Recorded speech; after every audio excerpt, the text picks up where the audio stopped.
Rams. I mean, you chose the Rams to win. I chose the Lions to win in a very close game, just by a sliver. And that's kind of just what happened. A couple calls here and there, a couple plays here and there is kind of what it ended up kind of going to. I think the Rams are a couple of pieces away from being a legit contender, and they should have some high hopes for next year. Matthew Stafford is clearly still good enough to win a Super Bowl.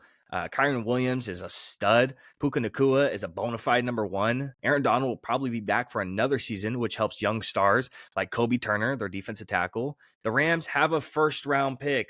Everybody who is a Rams fan should be rejoicing. I don't even remember the last time the Rams had a first-round pick. They have $41.5 million in cap space. They do have a couple of pieces they need. An edge rusher to replace Jonah Williams, 2 corners because the starters just ain't doing it. They're ranked like 20th in pass defense. And then another receiver and running back just in case an injury. Right? Kyron Williams and Cooper Kupp missed time. I think getting those backups there kind of solidifies that there. But again, edge rushers, a couple of corners. I think they're really close. I think they're really close to being a legit contender. And it makes last year look like a stumble more than a rebuild. And I think that's pretty impressive, and you can give a ton of credit to the coach on that one too. Hey, listen, I've told you a million times, I've told other people a million times, when it comes down to the players on the field, I'm a big believer in the coach. And Sean McVay is a baller.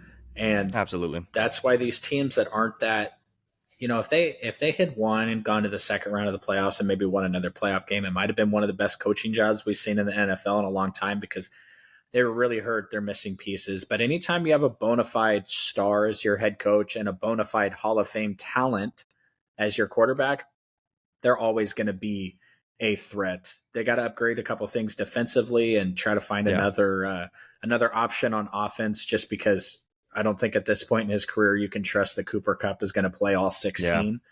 But that's the thing about a team when you have a bona fide head coach is the team will outperform expectations. Mm-hmm.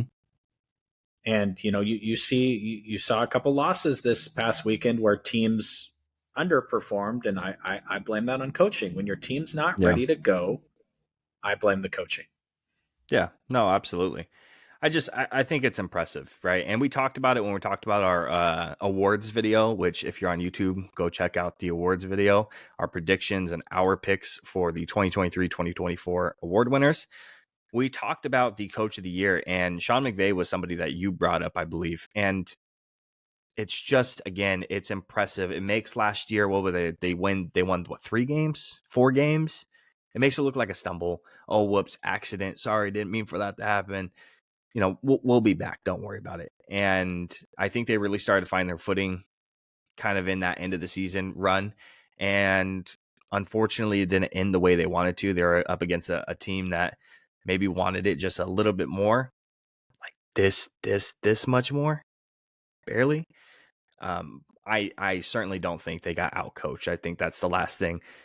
Players left it all on the field, and the better team won. I think that's what it comes down to at the end of the day. And next year, they're going to be in the playoffs. I think they're going to be a 10, maybe even an 11-win team next year. The one thing about Sean McVay, I will say, is they probably take that game home if he was better with his timeouts. Time management. His late game time management has definitely been. If you're gonna put a black eye on Sean McVay's coaching career this so far into his career, it would be his time management. But there's an interesting thing that happens with head coaches. We can sit here and bash. I'll gladly do it. Bash Mike McCarthy to the end of this podcast. But you know what Mike McCarthy can say? Hi, I'm Mike McCarthy, Super Bowl winning head coach. Sean McVay can say, "Hi, I'm Sean McVay, Super Bowl winning head coach." And when you win a Super Bowl in the NFL, you forever will be known as Super Bowl winning head coach, and you gain equity. And that's the thing, is that he needs to the time clock management. I think if he had his timeouts, he'd have won that game. Obviously, the way he had to do the 2-minute warning, he basically forced Dan Campbell to pass on that third down, and credit to Dan Campbell for doing what was right. They passed, they won the game. So, if you have a couple timeouts there and you're able to strategize it a little differently, maybe it ends differently. But the reason why I picked the Rams is because they scared me to death. So I'm glad that they got sent home. So, yeah, there is only The only people to win a Super Bowl right now as active head coaches: Mike Tomlin, John Harbaugh, Mike McCarthy, Sean Payton, Doug Peterson, and Sean McVay are the only. And then Andy Reid are the only ones that have actually won a Super Bowl that are currently active head coaches. Just to put it in perspective, the limited amount of head coaches today, still active today, that have a Super Bowl. And the next Atlanta Falcons head coach, obviously. Who's that? Bill Belichick. Oh, yeah, that guy. Well, I mean, is he he's active? Technically is he not active? Yeah. He's not active for about the next week or so. Right. That dude's already signed his contract, I promise you, just like Harbaugh's already signed his with the Chargers, and they're just kind of waiting, going through the motions, et cetera, et cetera. I have to firmly believe that Jerry Jones made a phone call, and Bill's like, hey, I'm already, you know what I mean? Like, honestly, I still think Vrabel would have been an upgrade, but I don't know, man. Do we really think that Jerry Jones actually made a phone call, or did he look at his guys and he liked his guys and he moved on with his life? That's personally what I see. I don't really see that a lot with Jerry Jones. I don't see him reaching out to these guys.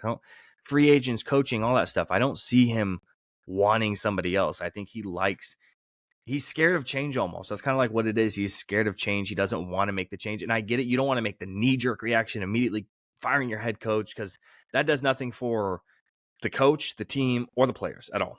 You know what I players' think? developments. And I could be, this is an outsider looking in, but you know what? Three of your big-time head coaching guys out there right now, Belichick, Harbaugh, and Vrabel. Vrabel left because he wasn't happy with the infrastructure in Tennessee. Yeah. And Jerry Jones ain't giving up any of his power to those three guys. And he's got another your guys is Jason Garrett for years and years and years. Everybody was like, oh, he's just Jerry's puppet. That's why Jerry likes him.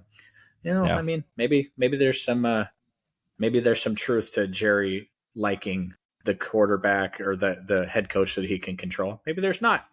There's no guarantee that you hire 72-year-old Bill Belichick and he comes in and wins you a Super Bowl either, because he's old as hell and you don't know how many more years he has. So, yep. Now moving on to our AFC side, right? Yeah, because we talked about all the NFC